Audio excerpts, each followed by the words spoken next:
Good morning. SPS की classes में आपका स्वागत है।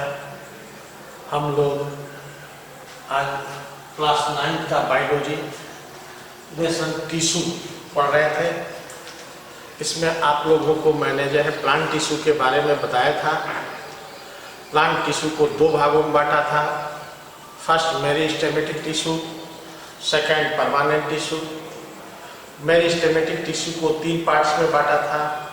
First apical meristematic tissue, second intercalary meristematic tissue, third lateral meristematic tissue. उसके बाद मैंने आपको परमानेंट टिश्यू को जो है 3 भागों में बांटा था। First parenchyma, second collenchyma, third sclerenchyma. प्रत्येक का कंपेयर किया, ये ड्रा बनाया था, चित्र बनाया था। चित्र के बारे में के बाद जो है उसके फंक्शन के बारे में बताया था। पैरेन्काइमा टिश्यू की संरचना कैसी होती है, फंक्शन कैसे होते हैं, कोलेनकाइमा का, स्क्लेरेन्काइमा का स्ट्रक्चर और फंक्शन, यहाँ तक मैंने आप लोगों को जो है पढ़ा दिया था। आज उसके आगे वाले जो है पॉइंट्स को हम लोग पढ़ेंगे, जिसका नाम है सेकेंड पार्ट इसका है ये कॉम्प्लेक्स टिश्यू। कॉम्प्लेक्स टिश्यू का नाम से ही विदित है कि वह ऊतक जिसमें एक से अधिक प्रकार की कोशिकाएं सम्मिलित होती है उसको हम लोग कॉम्प्लेक्स टिश्यू कहते हैं। Those tissue there are attached to more than one cells formation of a complex tissue. Complex tissue पौधों के अंदर मुख्यतः 2 पाई जाती है। पहला है xylem,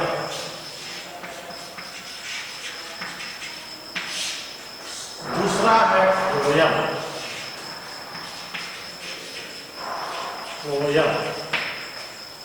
it is the conducting tissue. इसको हम कंडक्टिंग टिश्यू के नाम से भी जानते हैं, क्योंकि ये पौधों के अंदर के पदार्थों को एक स्थान से दूसरे स्थान तक कंडक्ट करने का भी कार्य करता है। इसलिए इसको हम कंडक्टिंग टिश्यू के नाम से जानते हैं। और इसके 2 भाग बताए मैंने। फर्स्ट क्या बोला, जाइलम, सेकेंड फ्लोएम। जाइलम क्या है, इसके बारे में हम लोग पढ़ेंगे।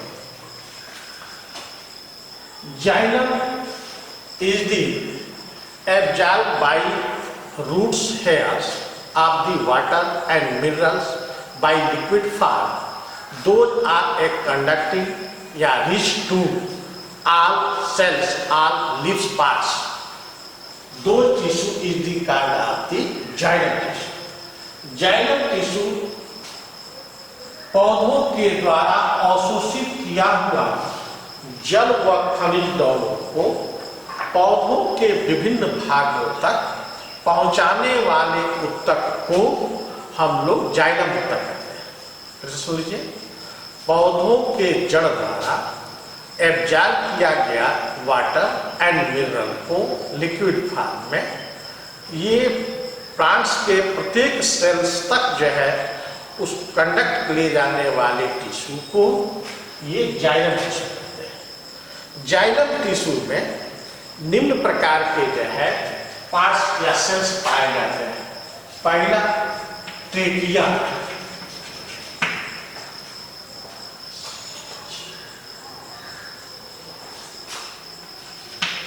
ट्रैकिट्स।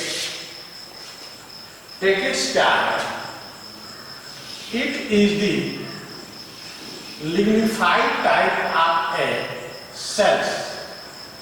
लिग्निफाइड सेल्स उसको कहते हैं जिसका एपिकल पोर्शंस ये एंड लोअर पोर्शंस ये दोनों ही मिडिल लाइफ सूच्याकार हो और मिड पार्ट जो है बड़ा होता है।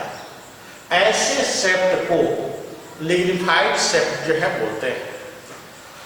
तो ये ट्रेकिया जाइलम के अंदर पाए जाने वाले एक लिग्निफाइड जैसी रचना होती है जो निर्जीव होती है।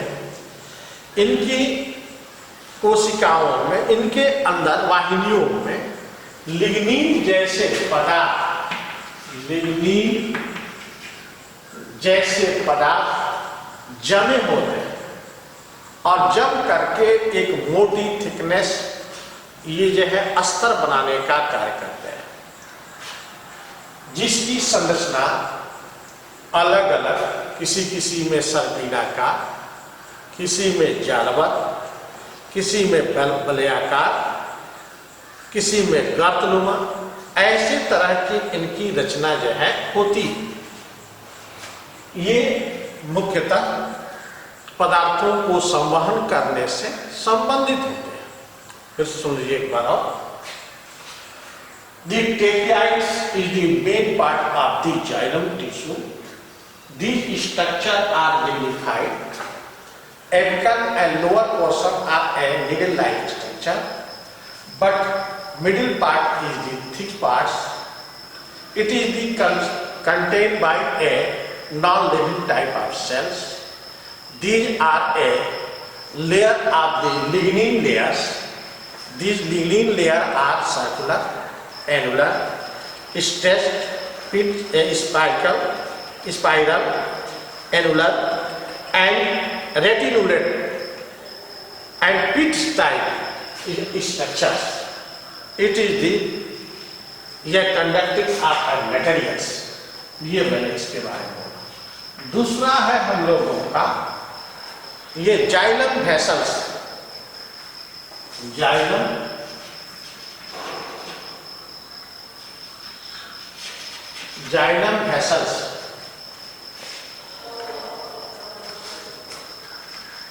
वेसल्स इसकी संरचना हम लोग देखें।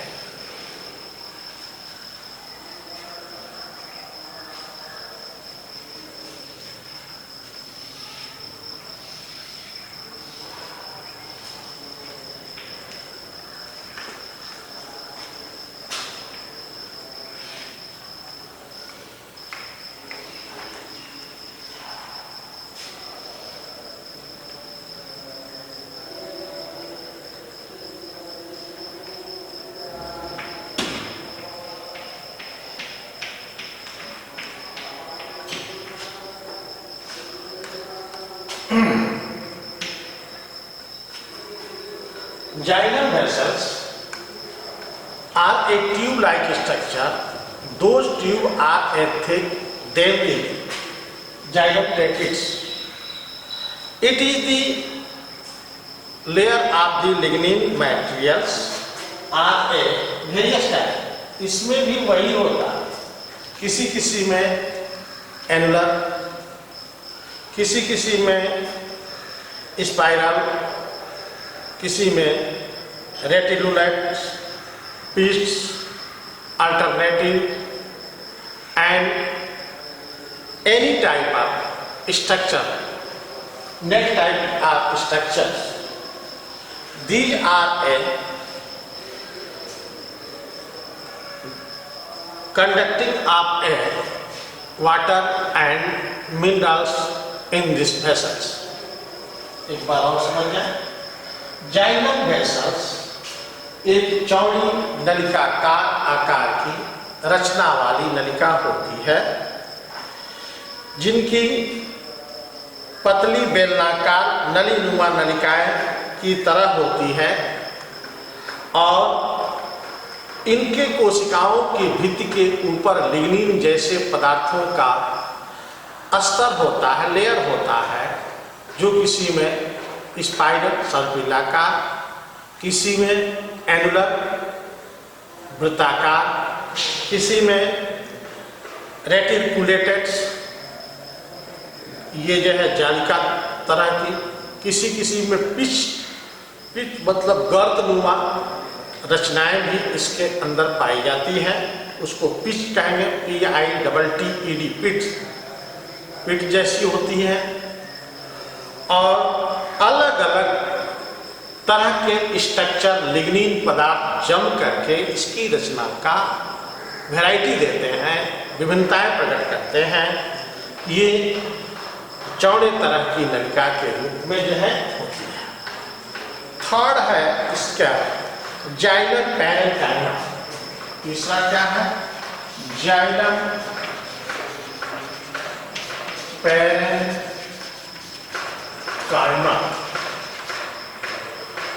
जाइलम सेल्स के बीच बीच में जगह जगह पैरेन्काइमा टिश्यू जो है, पैरेन्काइमा सेल्स जो है पाए जाते हैं।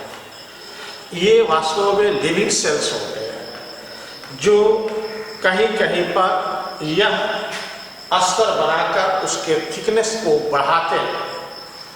ये मजबूती या मैकेनिकल सपोर्टिंग से संबंधित होता है। जाइलम पैरेन्काइमा क्या है? It is situated between xylem tissue.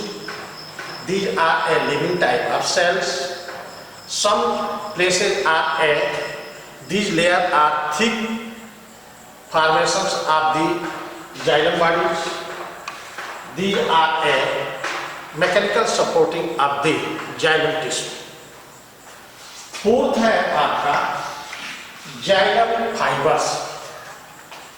Xylem fibers. Xylem fibers, it is situated between xylem cells. Xylem tissue are a lignified type of structure. These are a fiber-like structure. Only it is the mechanical supporting of the xylem tissue. तो कितने part इसके मैंने बताया? 4 part. क्या क्या बोला? Xylem ऊतक पौधों के जड़ द्वारा अवशोषित जल व खनिज लवणों को पौधों के प्रत्येक भागों तक पहुंचाने वाला ऊतक होता है। The absorption of the water and minerals by root hairs. The minerals and water are conducted by xylem tissue of the edge part of the plant cells. There are 4 parts. First, tracheids. Second, vessels. Third, xylem parenchyma. Fourth, xylem fibers. Tracheids के बारे में मैंने बोला। These are a lignified type of structure. It is contained by a non-living type of cells. These are a melting of the lignin layers. These are a various type of structure. Some structure are annular, some reticular, pitch type structure, alternative type of structure, and spiral type of structures. It is the non-living type of cells. Second मैंने बोला xylem vessels. Xylem vessels, these are a tube-like structure. These are a thick parts and it is the more thick than the xylem tracheids. It is the more thick than the xylem tracheids. It is the layer of the lignin materials are annular, circular, pitch type, spiral type, and reticulated types are a various type of structure formations of these lignins are in these bodies. Third मैंने बोला xylem parenchyma. Xylem between found of the special parenchyma tissue. These are a living cells. Some places are a more collective formation of thickness of xylem tissue. It is the mechanical supporting of the xylem tissue. Fourth मैंने बोला xylem fibers. It is the situation between fiber-like structure of the xylem. It is the mechanical supporting of the xylem tissue. ये जो है मैंने xylem tissue के बारे में आप लोगों को बताया। अब है इसके बाद xylem trachea and xylem vessels में क्या डिफरेंट है? आपसे पूछा जाए तो क्या बताएं? What is difference between a xylem tracheids and xylem vessels. Xylem tracheids is the lignified type of structure. First, xylem vessels is the tube-like structure. Second different है, it is the non-living type of cells or a formation of xylem tracheids. It is the living type of cells, formation of a xylem vessels. It is the lignin or a melt in the surface, formation of a different type of structure. There are a same type of lignin or a formed different type of structure. यह भी अंतर होता है. अगला, इनके भित्तियों के ऊपर कोई गर्त नहीं पाई जाती है. There are no presence of the apids on the surface of a tracheids outer surface. But इसमें क्या होगा, जाइलम वेसल्स के अंदर इसके सतह पर जगह जगह पिट्स पाई जाती है, गर्त पाई जाती है. ये अंतर होता है. इसमें गर्त है, पिट्स है, पिट्स ये पाई जाती है. उसमें जो है पिट जो है नहीं पाई जाती है. इसमें पिट जो है नहीं पाई जाती है. अगला, जाइलम वेसल्स जो होता है वो सब में, सब प्लांट्स के वेस्कुलर बंडल के अंदर नहीं होता है. फॉर एग्जांपल, ये जिम्नोस्पर्म और some angiosperm are absent of the xylem vessels, but xylem बल्कि जो है xylem trachea are present. It is the more mechanical supporting of the xylem tissue of the xylem tracheids. It is the material conducting of the xylem vessels. ये जो है क्या करता है, ये मैकेनिकल सपोर्टिंग का कार्य करता है. ये क्या करता है, इन पदार्थों को संवहन करने का जो है कार्य करता है. कंफ्यूजन कोई नहीं है. क्या क्या अंतर बोला, इसका संरचना लिग्निफाइड होती है, इसकी संरचना ट्यूब लाइक होती है. दूसरा, इसकी ये जो है निर्जीव सेल से बनी होती है, ये सजीव सेल से बनी होती है. ये जो है ये मैकेनिकल सपोर्टिंग करने का कार्य करती है. ये पदार्थों को संवहन से संबंधित होती है. अगला मैंने बोला कि इसके सतह पर कोई पिट्स जो है नहीं पाई जाती है, जबकि इसके सतह पर पिट्स जो है पाई जाती है. ये सब में नहीं होता है. जैसे जाइलम टेरिडोफाइट्स प्लांट्स के अंदर जो है संवहन मंडल में ये नहीं होते हैं. अनावृति और जिम्नोस्पर्म में भी मुख्य भाग में जो है ये बनती है, इसमें जो है ये सब में पाए जाते हैं. ये आपका अंतर हो गया xylem vessels and xylem trachea. अब इसके बाद जाइलम के बाद फ्लोएम टिश्यू. फ्लोएम टिश्यू क्या है? The formation of food materials by photosynthesis.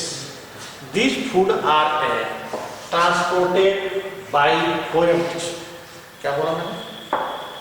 कि पौधों के पत्तियों द्वारा निर्मित भोज्य पदार्थों को पौधे अपने फ्लोएम ऊतक के द्वारा ही इन पोषक पदार्थों को पौधों के प्रत्येक भागों तक ले जाने का कार्य फ्लोएम ऊतक करता है.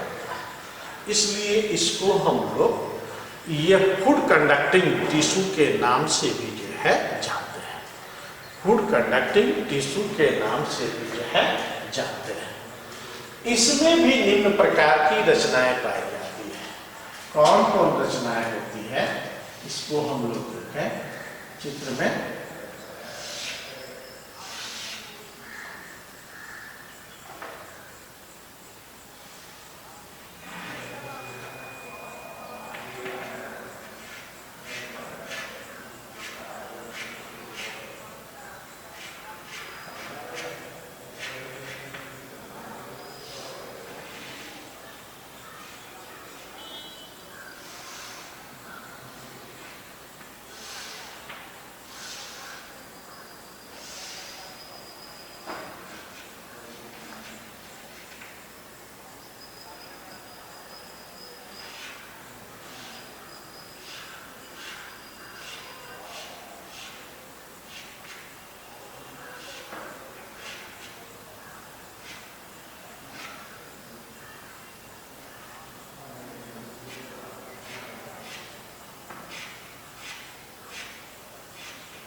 देखें ये क्या है, फ्लोएम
टीएस सेक्शन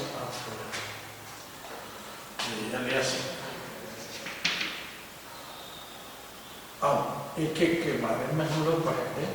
हमने क्या बोला कि पौधों के पत्तियों द्वारा निर्मित भोजन को पौधों के विभिन्न भागों तक ले जाने वाले ऊतक को हम लोग फ्लोएम टिश्यू या पोषवाहक कहते हैं। Formation of food material by photosynthesis of the plant leaves, those food are a conducting by phloem tissue। Phloem tissue के अंदर निम्न पार्ट्स जो है पाए जाते हैं। पहला है सेब ट्यूब्स। पहला कौन सा है, सेब ट्यूब्स। ये सेब ट्यूब्स मैंने बोला,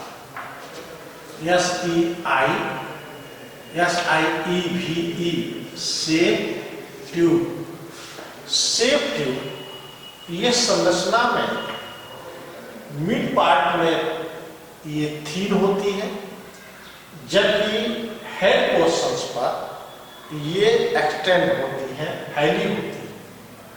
क्या बोला, मिड पार्ट में ये थीन होती है, पतली होती है, एंड हेड पोर्शंस पर जो है यह एक्सपेंडेड होती है, फैली होती है। दीज आर ये सेब tubes.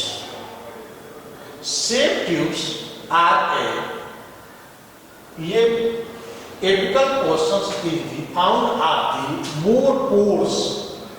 Those pores are look at the चलनी, जिसको आप लोग कहते हैं चलनी, आटा चालने वाला, इसलिए इसको हिंदी में चालनी नलिका भी कहते हैं, क्योंकि इसके अंदर बहुत से छोटे छोटे पोर्स होते हैं और उन्हीं पोर्सों के माध्यम से, छिद्रों के माध्यम से ये जो है फूड मटेरियल कंडक्टिंग होती रहती है, एक स्थान से दूसरे स्थान तक जाती रहती है। कहीं कहीं ऐसे तरह के मौसम होते हैं जहां मौसम चेंज नहीं होते, बहुत ज्यादा अंतर नहीं होता है, पर मौसम जो है में बहुत अधिक परिवर्तन देखने को नहीं मिलती, ऋतुएं नहीं पाई जाती, no changing of the seasons. तो वहां पर इसके अंदर किसी प्रकार का ये जो है एनुअल रिंग नहीं फॉर्मेट होते हैं, लेकिन ऐसे तरह के जगह जहां पर सेशन चेंजिंग होती रहती है, ये रेन सेशन, फिर से आपका summer session, winter session, spring session, ये सब सेशन जो है चेंज होते रहते हैं। तो ये विंटर सेशन के अंदर इसमें एक विशेष प्रकार का कार्बोहाइड्रेट, जिसको कैलोज कहते हैं, वह इसमें आकर मेल्ट हो जाता है, जम जाता है, और ये कैलोज जमने के कारण उसमें से फूड मटेरियल का कंडक्टिंग जो है रुक जाता है। उस समय पौधों की पत्तियां जो है गिर जाती है, पतझड़ जिसको कहते हैं, पतझड़ आता है।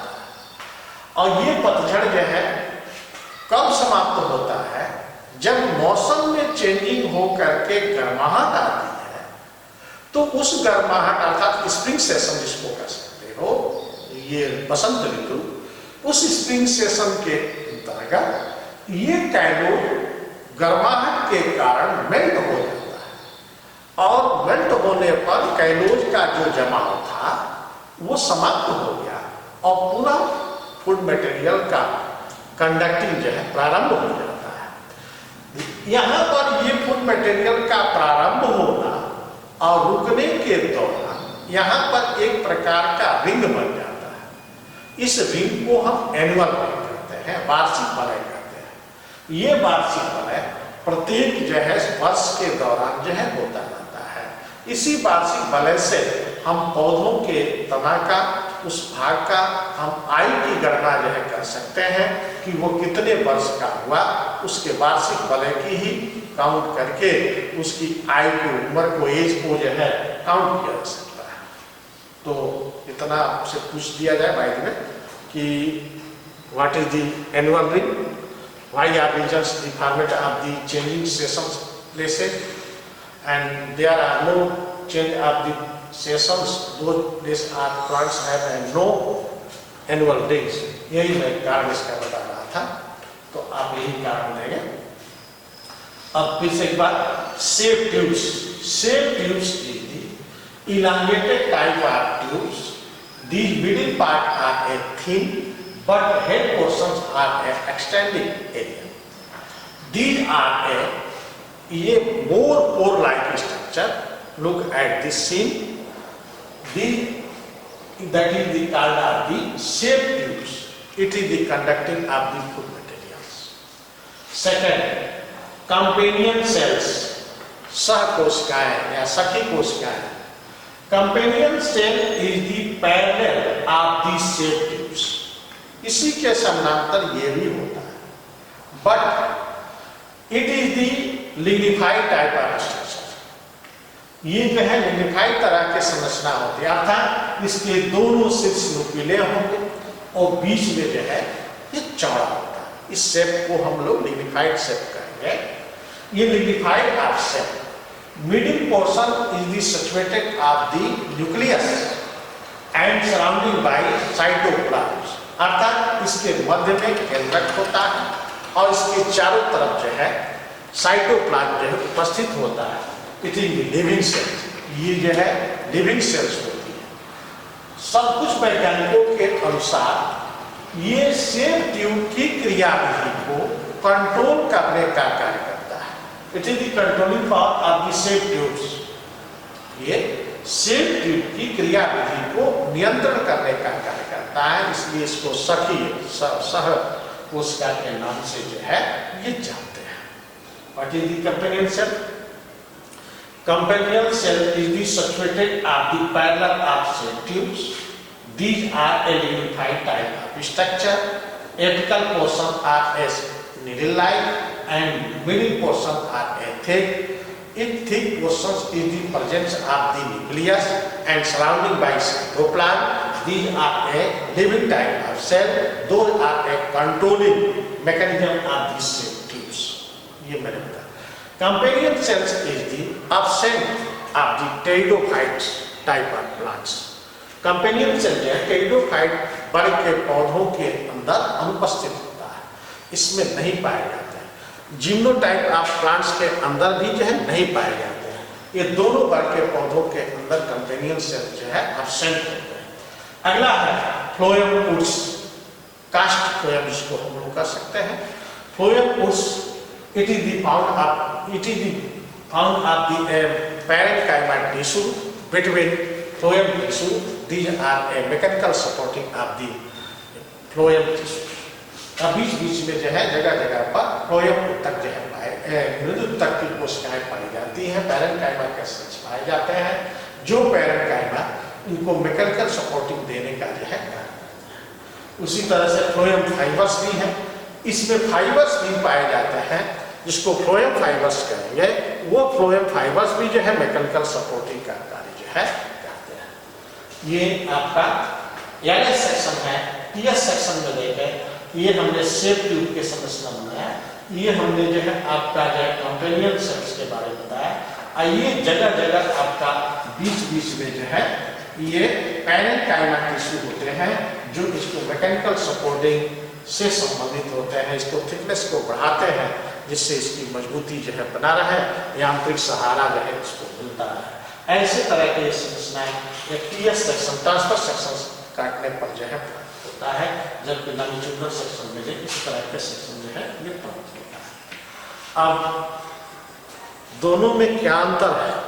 Xylem tissue and phloem tissue. Xylem tissue पौधों के जड़ द्वारा अवशोषित जल व खनिज लवणों को पौधों को पत्तियों तक पहुंचाता है, जबकि फ्लोएम उत्तक पत्तियों द्वारा निर्मित भोजन को पौधों के विभिन्न भागों तक ले जाता है।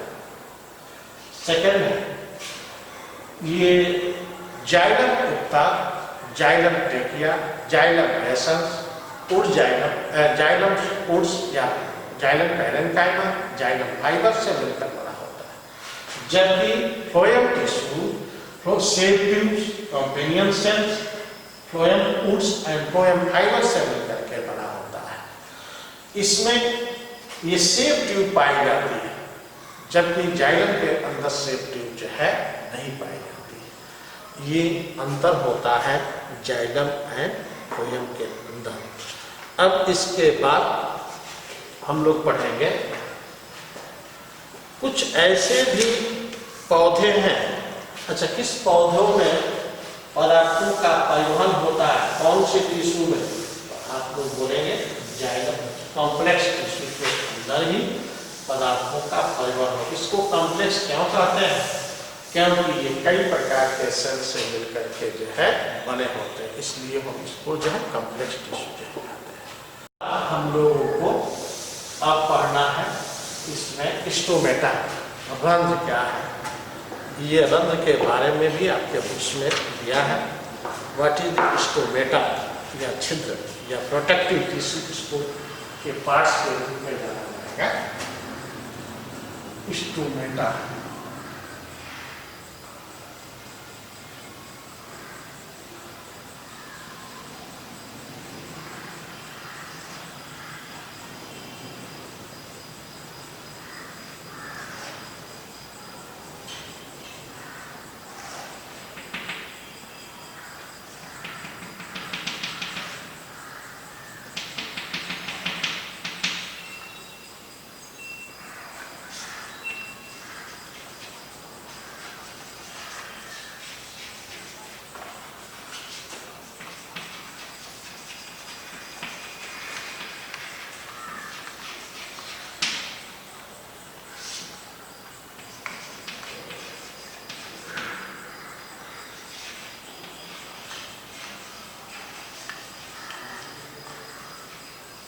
What is the stomata? All plants of the outer surface, like stem or leaves, found of a small pores.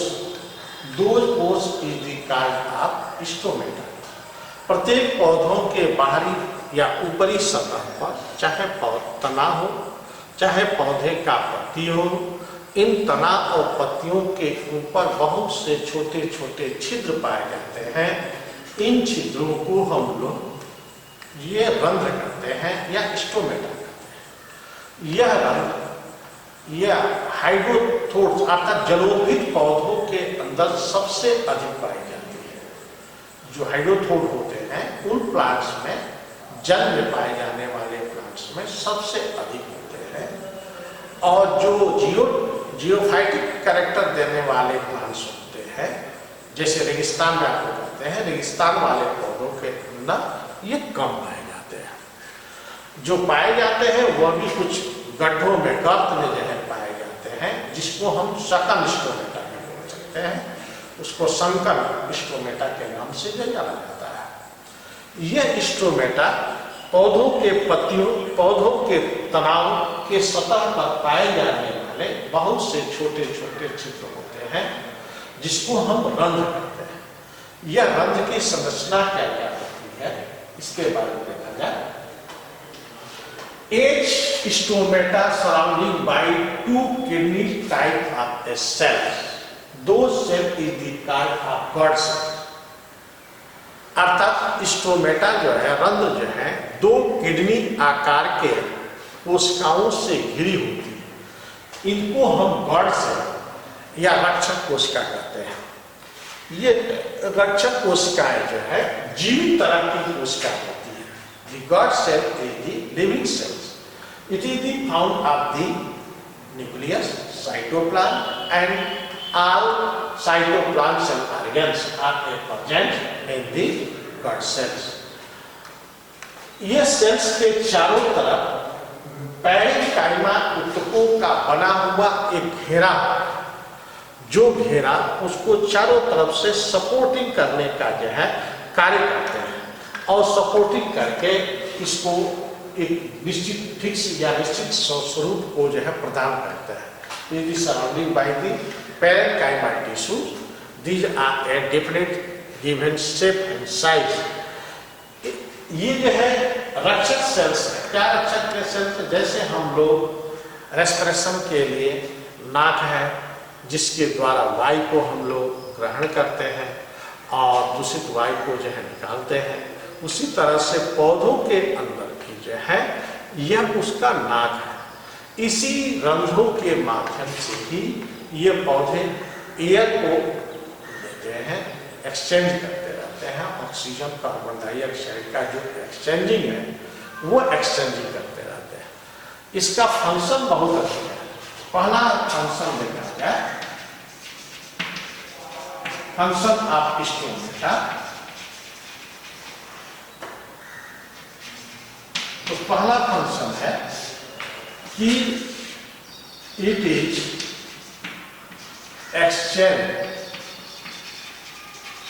exchange of O2 and CO2. Second, ये एक्सक्रीशन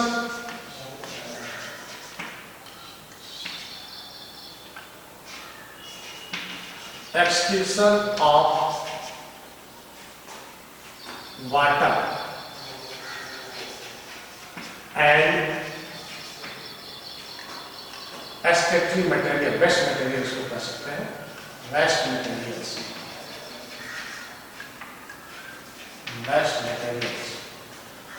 and third है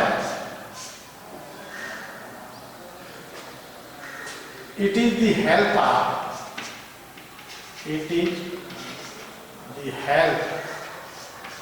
of conducting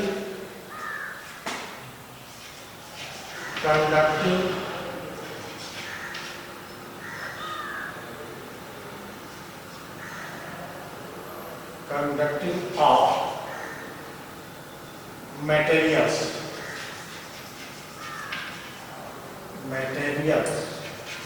in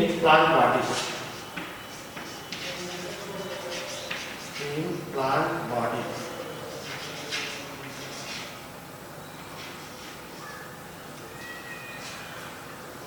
And some, पहला क्या हमने बोला? It is the exchange of O2 and CO2 by this stomata. पौधे जो है अपने स्टोमेटा के द्वारा ही ऑक्सीजन और कार्बन डाइऑक्साइड का विनिमय करते हैं। दूसरा, excretions of the water and waste materials by this pores या स्टोमेटा। ये पौधे जो है अपने व्यर्थ पदार्थों को इसी पोर्स के माध्यम से निकालते हैं। अगला, it is the help of conducting of material.